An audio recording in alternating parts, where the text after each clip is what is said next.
Hello, darlings. My name is Kimberly Flair, if we have not met before. The purpose of this recording in this video is I have been guided by God to sit down and talk about this to provide people with a few reference points for self-healing for the purpose of sovereignty of your children, sovereignty of your husband, of your partner, sovereignty of your friends, or anyone or any environment or any circumstance around you that wobbles your energy. You might say, you're really affected by this person's energy, and you might think that that's just because you're an empath, or you might think that that's just because you're sensitive to energy, yet that is not necessarily the truth. Sometimes it is that you are not yet sovereign of them. Sovereign means unaffected by their energy. So sometimes people just don't even know that that's something to think about. They don't, they think just because I'm an empath, they kind of even like that word and almost sometimes wear it as a badge of honor, that means that they're a spiritual person, and that it creates a egoic identity. And this is not true. If somebody's wobbling your energy, if you're really affected by something, then you're not yet sovereign of it. So that is often a place where you start out on your purification or your healing or your enlightenment journey, whatever words feel true for you. For females, we've moved through what I call Earth School. You might have heard people talk about Earth School before, how souls come to Earth, how it's one of the hardest schools in the universe, they say. And there are 7 classrooms associated with Earth School. And females move through them in one order, and males move through them in a different order. And the 7 classrooms are 7 classrooms because the human body has 7 chakras within it, and these chakras are not yet sovereign. And so you go through and you make them sovereign. That means that you, as you are unaffected by all the other influence outside of you, you cannot be coded, you cannot be programmed, you cannot be influenced by other people, other circumstances, other institutions, other governing bodies. You can't be affected by them. And then that makes you unaffected, sovereign. And then from that sovereignty, then your spirit can return to your body, your essence can return to your body, and you have 7 purified chakras, which means you are embodied as your, what we might call, your higher self, or your spirit in human form. And when you do that and you've done all 7 classrooms, it means that you've completed Earth School. And then you no longer need to reincarnate here, and you no longer need to necessarily live within the constraints of the wheel of karma. And you're free to move on, essentially. So I have completed Earth School. I've even completed it twice because I received a second soul to take through Earth School. And then I even received a third soul to start taking them through that journey as well. So I'm very familiar with the pathway, and I know how important sovereignty is because you can't move on if you, how it looks to me is your oracle or your channel in the center of your body looks like a kitchen colander filled with holes, right? And then there's things coming and going all through these holes. And it looks like that in the auric field as well, things coming and going, things coming and going. And so what that is like, you're receiving thoughts and you think that they're your thoughts, but they're not even your thoughts. You can be thinking thoughts of other people. I remember there was a time where I was dreaming my children's dreams because I was not yet sovereign of them. So their dreams were coming into my dream state. And I was like, why am I dreaming about Pokemon and Paw Patrol? I was dreaming my children's dreams, and I was going, instead of going, oh my goodness, I'm so sensitive to energy. Oh my goodness, I feel my children's energy and I dream their dreams. And I was going, oh, why is that happening? This is a soul exam. This is my curriculum. This is my learning. I am not yet sovereign of my children. And so I no longer do healing because it is not where I am at on my journey. If I was to continue healing in the way that I used to, it would hurt my body. It would be harmful for me. It would need me to drop down, and I don't. And that's therefore it's not in service to. If it's not in service to me, it's not in service to you. It's not in service to anyone or the all for me to do that. So I work from the New Earth consciousness, which acknowledges that we are already whole, already purified, already there. And from there we build and we grow and we blossom and we bloom and we unpack. And we work with those sorts of language terminologies, formatting, and frameworks. However, in order to do that, sometimes a little bit of purification is required to make everything like congruent in the body. And that requires a little bit of witness. Anyway, as I've got to this place, I can obviously, like as I just said, no longer heal the way I used to heal. And so that requires my clients that I've been serving for a long time to become more independent with their own self-healing. And so this is my way of supporting them without doing one-on-one sessions. I show them how I would do it myself, how I did do it myself, and then they can do it for themselves. So this is like a instructional, educational training for those who are interested in self-healing, coming into their own mastery, which is quite frankly absolutely necessary. I have people that, they've been saying that they've been on a healing journey for 10 years and they've barely moved the needle because they're going to healers all the time and they're not doing it themselves. There needs to become a point where you sit in the driver's seat and you go, you know what, this is my body and I'm gonna learn how it functions. I'm gonna learn how to alchemize things out of it, purify things out of it, transcend things, turn things off, turn things on. I'm gonna learn that for myself. If I know for myself, I've spent close to 12,000 hours now in self-healing work. And that has allowed me to collapse a lot of time. So I'll give you another example of that. So sometimes, you might see a psychic and they might say, you know what, your dream house is 10 years away, and that's the linear time measure. So that's one way of measuring it, yes, and it's not necessarily the highest truth and highest representation of seeing that in truth. Perhaps a more truer representation for myself is how many hours of inner work is that? Might be 3,000 hours of inner work. And you go, okay, cool. If I can commit to doing 3 hours of inner work every day, then I can collapse that linear time from 10 years down to 5.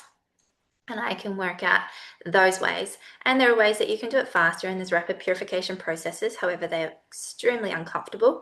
And there was a time where I loved that. And there's a time now that I don't love that. I'm choosing ease and grace right now. And I'm choosing the gentle path. And yes. So for your learning purposes, you might like to get a pen and paper and take a few notes. So when we start a self-healing session, it's really important that you always have what we might call an intention. And this is like a goal, because human beings' permission is one of the most powerful things in the universe. And you need to give permission to God to help you with this. And so that's where you set an intention. You set a goal and you say, I'm sitting down for 20 minutes right now, God. I'm asking you to come in. I'm asking you to co-create with me. I'm asking you to support me on this one thing. This is my one intention. This is my one goal. And because you've used your free will, you've opened up that potentiality. You've opened up that next reality for you to step into and transition into and leave it one behind. Now, I'm not going to share like too many tools on this, but I'm going to share in a way where you might not have 100% success with this because you might need a few extra healing tools, but you will absolutely have like 70-80% success with this, and that's going to give you like less of a influence, less of an effect. And maybe you will get 100% if you've got some tools yourself and you're quite practiced in this and you know how to do this. But becoming sovereign of things is certainly something I've spent hundreds and hundreds and hundreds of hours doing.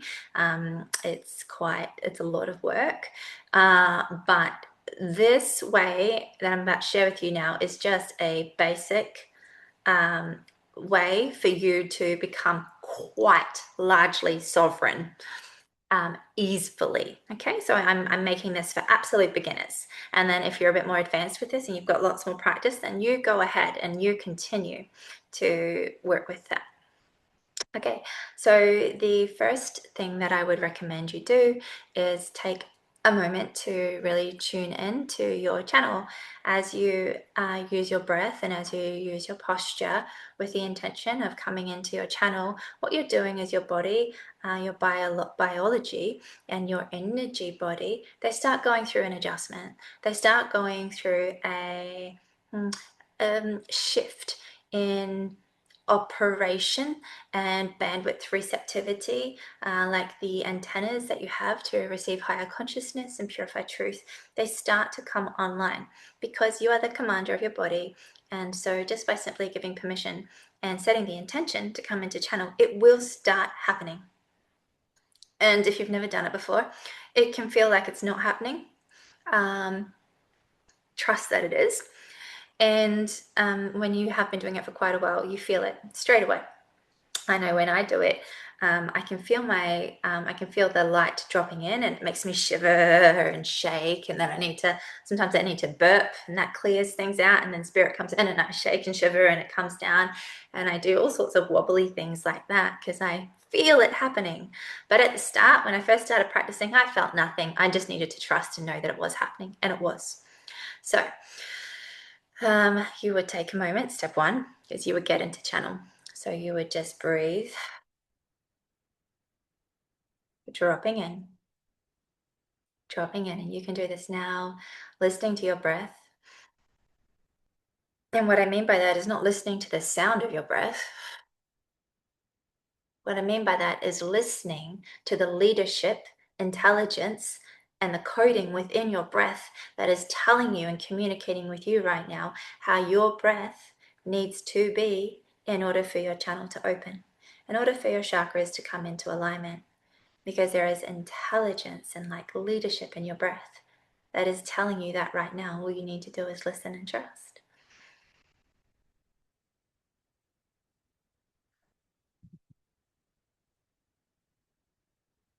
So I'm just giving you a moment to do that, listening to the intelligence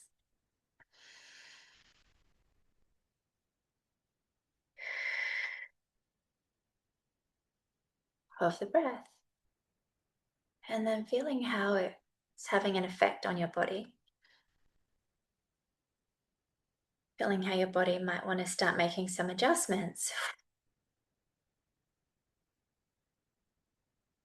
Feeling how your shoulders might want to sit differently, how your chest might want to sit differently, how your spine might want to be repositioned.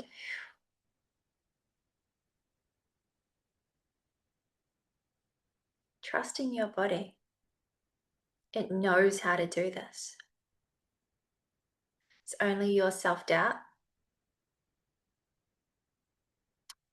that would tell you otherwise. Beautiful. And then you would set an intention of the person or the group of people that you want to be sovereign of. So it might be your children, might be your partner, might be your parents, might be work colleagues, might be your boss, might be your clients, might be a particular ET race that you don't want to work with anymore.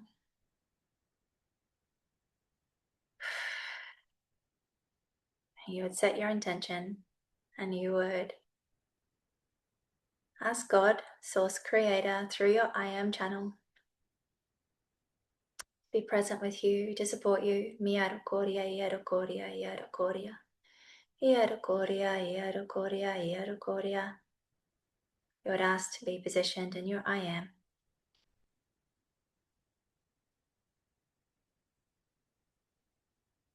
You would ask your guides of the law of one who are whole, healed, love you unconditionally, who are sent only and directly through God's directive to hold space for you and that nothing else can be here. You would ask for sovereignty, formatting, light, sound, tonation, structure, to be supportive of you. Iarukoria, Iarukoria, Iarukoria. Iarukoria, Iarukoria, Iarukoria. And when you feel like you are starting to soften on the inside, asking that all of you be merged, married in the 0 point field simultaneously while being held in the I am, connected to the origin points of that who you be, back to the unified, purified origin points of that who you be, who the higher heart recognizes as the parent consciousness in absolute authentic truth.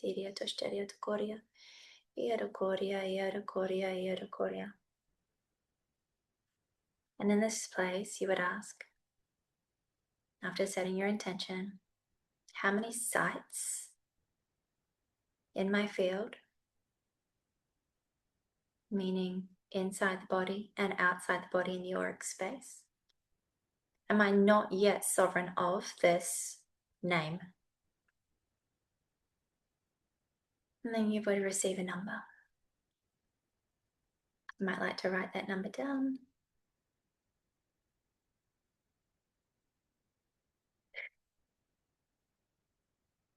Then you would ask God, Source Creator, to be the healer, to be the purifier, to be the alchemizer, to be the reestablisher, to be the builder, to be the one pillar of truth. And you would ask, how many of these sites in the body where I am not yet sovereign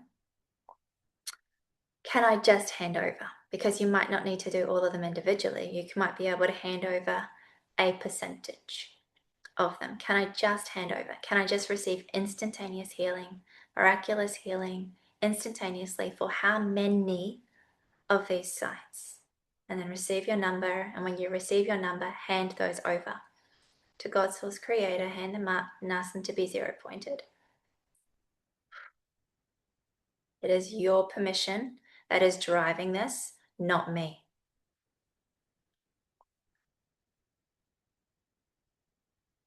So using your permission, your language, choosing yes, if this is what you are choosing. Beautiful. And then you'll see how many sites you have left. And there might be a smaller number there now. And then without needing to be a master wizard with healing, we're going to do this a different way. Because the ones that have been left behind, the ones that God isn't just going to take off you, is because there's learning there for you. There's something in your behavior, there's something in your actions, there's something in your words, there's something in your thinking, there's something in your choices that you are still validating, that you are still doing. And that's why God can't take it away from you, because you're still choosing it. So therefore there needs to be education. There needs to be a self-realization of what you are creating here. So with that focus of education, of learning, we're going to do some witnessing and some visualizing now. We're just going to ask that your visual sensory centers turn online, that your right brain, sensing, psychic abilities start to come online, telepathy networks starting to come online, so that you can see, sense, feel, perceive in the ways that are true for you. And we're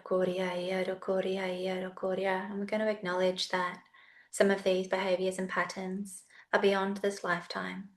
So we don't need the lower human brain to try and create identity and story with them in a tight-knit way. We can be a little bit more open-minded about this and how it might present, and acknowledge that it might not make total understanding to us in this lifetime. And we're just going to ask now God to show you in front of you, for your understanding. Can you please show me, and you're using your language, please show me, God, a primary area where my words, where my thoughts, where my interpretations and beliefs have created unsovereignty for me. What was it that I said?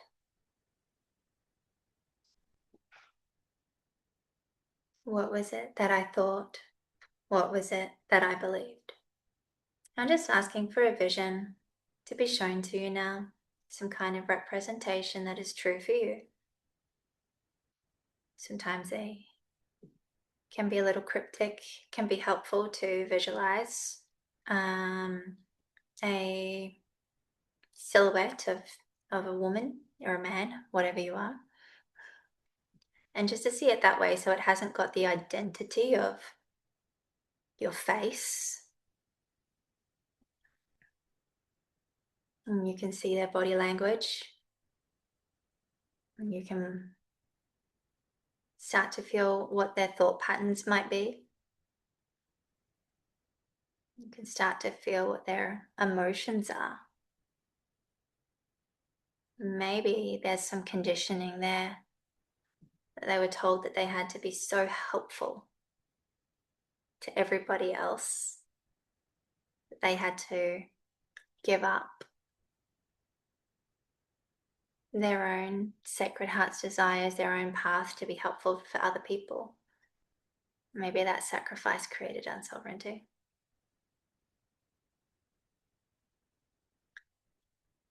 Maybe there was a decision to hold other people, help other people, save other people, carry other people. That would create unsovereignty.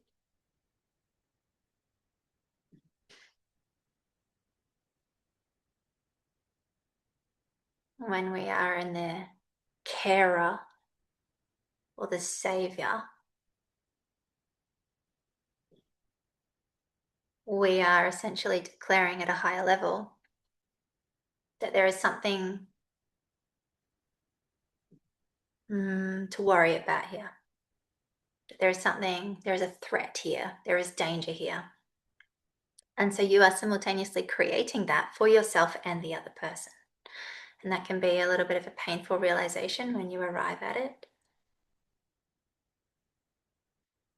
It's saying that you don't trust that that person is 100% held by God, 100% held by their angels. It's you trying to play God, thinking that you can do a better job, coming into control structures, which is one of the biggest problems on the planet right now. So it can be confronting to witness these sorts of things. That's why we often blindside them from ourselves, because they're uncomfortable.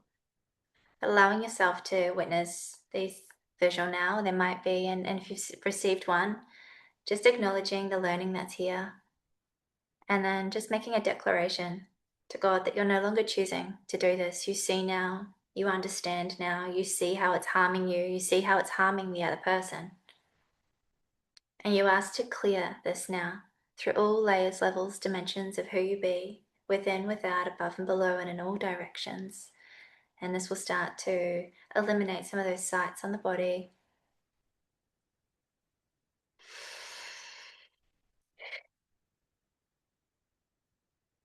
And then my recommendation would be to do it again and again and again.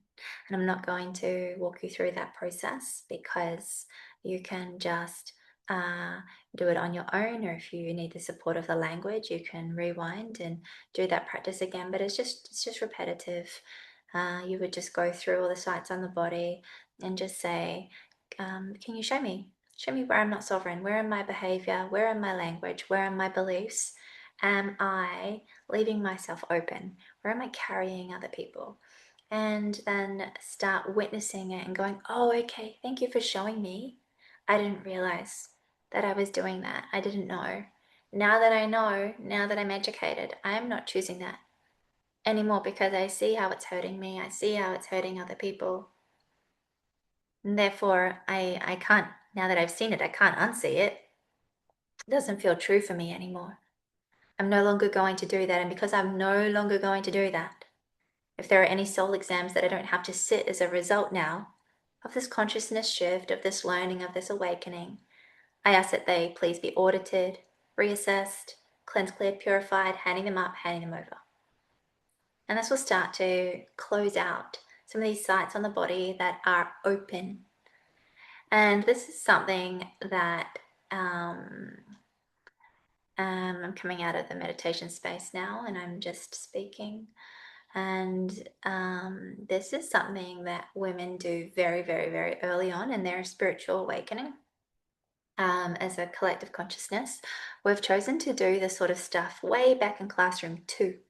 So when we first have our awakening and we start to, realize that we are spirit, that we have energy, there's a bit of an awakening there. That's like classroom number one sort of stuff. And then classroom number two is all about purifying the solar plexus for women. And my personal experience with this was everything boundaries, everything sovereignty, um, honoring my body, and acknowledging where I'd given it up, where I'd sacrificed myself for others. And a lot of this came from, what my parents told me, what school told me about how to be a good girl. And it's not the truth of my spirit. It's not the truth of God. It is conditioning. And I needed to go through a extreme unlearning process to learn the damage and the pain I was causing myself by giving myself away like this. It would have made me, and it was starting to make me really sick physically. Physical disease was happening because of these unconscious choices. So sovereignty is huge. It's honestly one of my highest values. Sovereignty and truth are my two highest values. And I say that from a lot of experience, a lot of hours unlearning and learning these things through trial and error. And so, yeah, that is my support. Because I'm no longer doing one-on-one sessions on this. This is how, if you are absolute beginner and you want to do this, but you're not sure how, this is where I would start. Take some notes, write a little framework for yourself, and go and do that meditation. Go and do that self-healing process 5 or 6 times. And just start closing out some of these doors in your body so that your essence, your spirit of who you can be held within you. Without it, it's not going to come down. It's not going to anchor into your body if there's holes everywhere, because it senses that you're not pure, and it is pure. So why would something pure, it can't, it has to preserve itself. It has to preserve itself. That's the design of the universe. The dimensions are like levels of purity and unity. Needs to sit up there in these higher preserved states. And then when your body can hold it safely, because you're not letting everyone take from you, it can come down and it can merge and be embodied and solidified within you.